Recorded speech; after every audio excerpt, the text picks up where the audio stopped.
Inteligencia de negocios hace referencia a un conjunto de productos y servicios para acceder a los datos, analizarlos y convertirlos en información a partir de data warehouses o data marts mediante herramientas de extracción, consulta y herramientas de modelización. La minería de datos es un proceso de extracción automatizada de información sintetizada, relevante y con capacidad predictiva a partir de grandes bases de datos. Abarca diversas técnicas enfocadas a la visualización, análisis y modelización de procesos a partir de grandes cantidades de datos. Su objetivo es identificar patrones significativos que sean válidos, novedosos, y potencialmente útiles para el negocio, entendibles, aplicando técnicas de inteligencia artificial. Desde el punto de vista disciplinar, este proceso puede definirse como multidisciplinar, ya que abarca conceptos y prácticas de estadística, aplicando inteligencia artificial sobre repositorios de datos, específicamente bases de datos multidimensionales. Un proceso típico de minería de datos, entendiéndose como tal un conjunto de etapas sucesivas, consta de los siguientes pasos generales. A partir de los datos registrados en una base transaccional, se ejecuta primero una selección de un conjunto de datos que incluyan las variables que se quiere predecir, calcular o inferir y las que sirven para hacer el cálculo o proceso. Luego se preparan los datos para detectar la presencia de valores atípicos y la ausencia de datos o valores nulos. Se procede a la transformación del conjunto de datos de entrada. A este paso también se lo conoce como preprocesamiento de los datos ya limpios y válidos para almacenarlos en un data warehouse. La selección y aplicación de la técnica de minería de datos construye el modelo predictivo o descriptivo seleccionando una técnica de minería apropiada. Las veremos luego en detalle. Y finalmente el quinto paso, extracción de conocimiento, interpretación y evaluación de datos. Como resultado de la técnica aplicada, se obtiene un modelo de conocimiento que representa patrones de comportamiento observados en los valores de las variables del problema o relaciones de asociación entre dichas variables. Una vez obtenido el modelo, se debe proceder a su validación, comprobando que las conclusiones que arroja son válidas y suficientemente satisfactorias. En el caso de haber obtenido varios modelos mediante el uso de distintas técnicas, se deben comparar los modelos en busca de aquel que se ajuste mejor al problema. Si ninguno de los modelos alcanza los resultados esperados, debe alterarse alguno de los pasos anteriores para generar nuevos modelos. Veamos ahora la diferencia que hay entre consultas que se hagan a la base transaccional y la minería de datos. En los sistemas estándar de gestión de base de datos transaccionales, las consultas se resuelven accediendo a distintos conjuntos de datos almacenados. Por ejemplo, ventas del último mes de un producto. El usuario empieza con una consulta o una suposición, explora los datos y construye un modelo. Los sistemas de data mining infieren conocimiento de la base de datos en forma de estructuras y patrones. Por ejemplo, ¿qué clientes son potenciales compradores de un producto? El usuario no propone modelos, el sistema los encuentra y los sugiere al usuario. Este es un esquema de una arquitectura típica del proceso de minería de datos.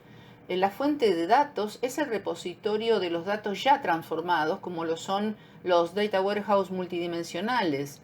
El servidor de la base de datos se utiliza en los sistemas en red para gestionar la información. La base de conocimientos guía la búsqueda evaluando los patrones, metadatos y la obtención de conocimiento previo de los datos.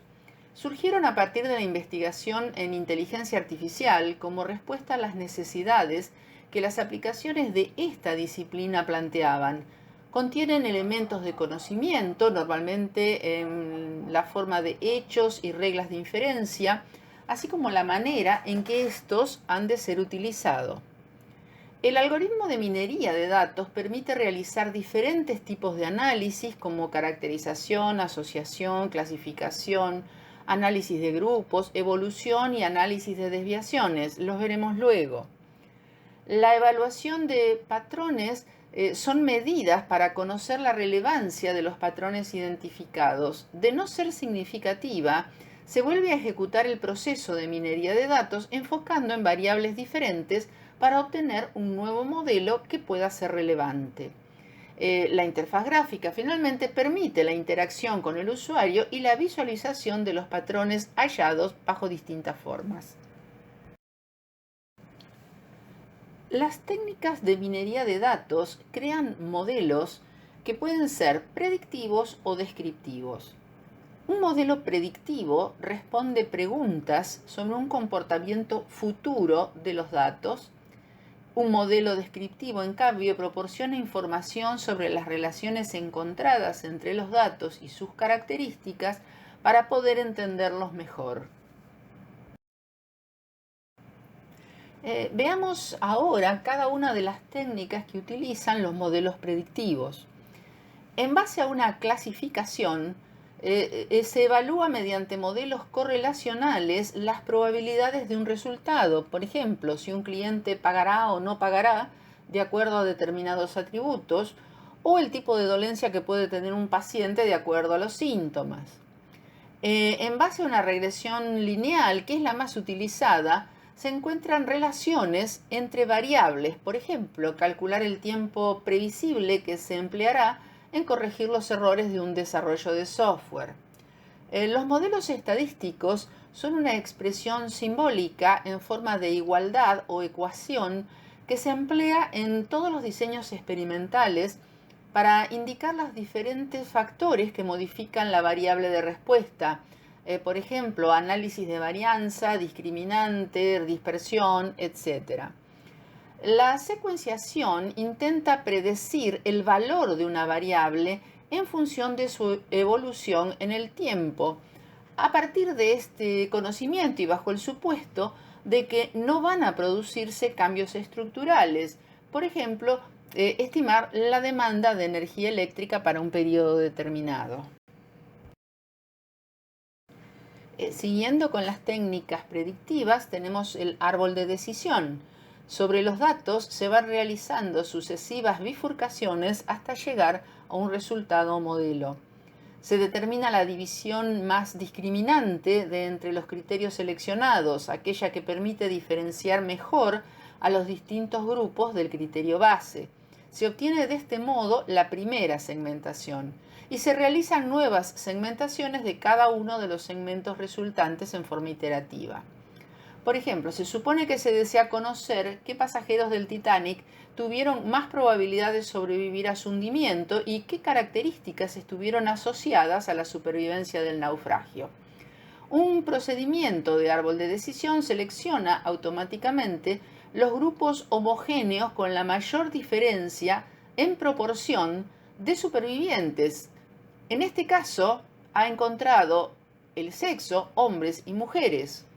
El siguiente paso subdivide cada uno de estos grupos en función de otra característica, resultando que los hombres son divididos en adultos y niños, mientras que las mujeres se dividen en grupos basados en la clase en la que viajaban en el barco.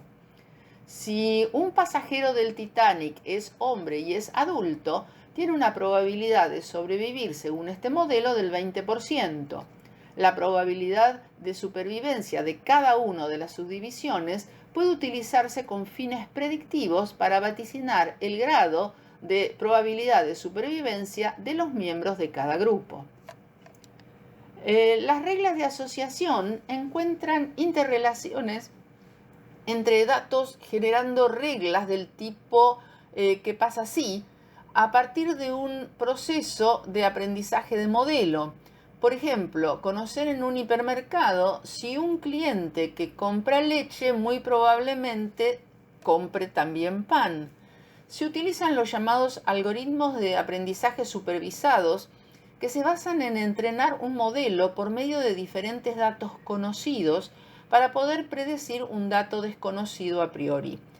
Trabaja sobre dos tablas, la de aprendizaje o entrenamiento y la tabla de verificación, en donde se aplica el modelo generado a partir de la tabla de aprendizaje para evaluar la calidad de este modelo para una correcta predicción.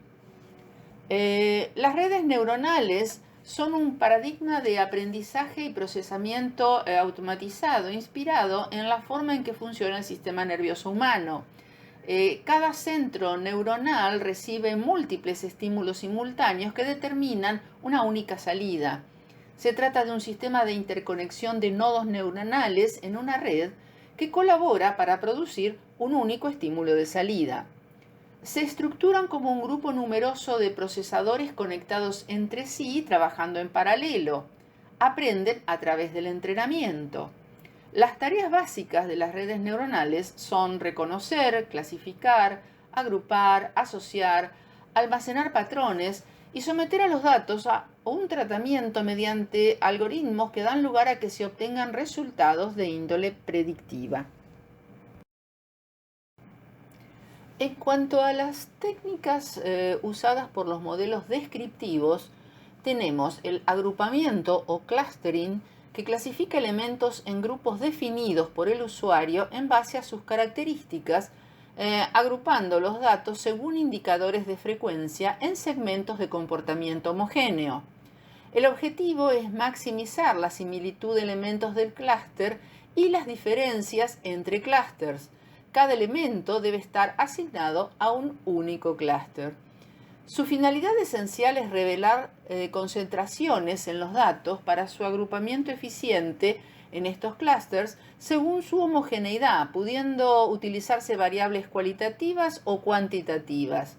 El agrupamiento se realiza basándose en la proximidad o lejanía de unos con otros. Es esencial el uso adecuado del concepto de distancia, que ya lo vimos en las bases de datos multimediales. Por ejemplo, en los análisis de clientes con tarjeta de crédito de tipo Gold, por género, hijos, estado civil e ingresos, dio como resultado este ejemplo de agrupamiento. Los métodos simétricos o de aprendizaje no supervisado trabaja sobre elementos clasificados inductivamente en grupos que no son conocidos con anterioridad, a diferencia de la técnica de clustering, donde son definidos a priori por el usuario. De modo que todas las variables son tratadas en el mismo nivel de importancia y no hay una hipótesis previa de causalidad.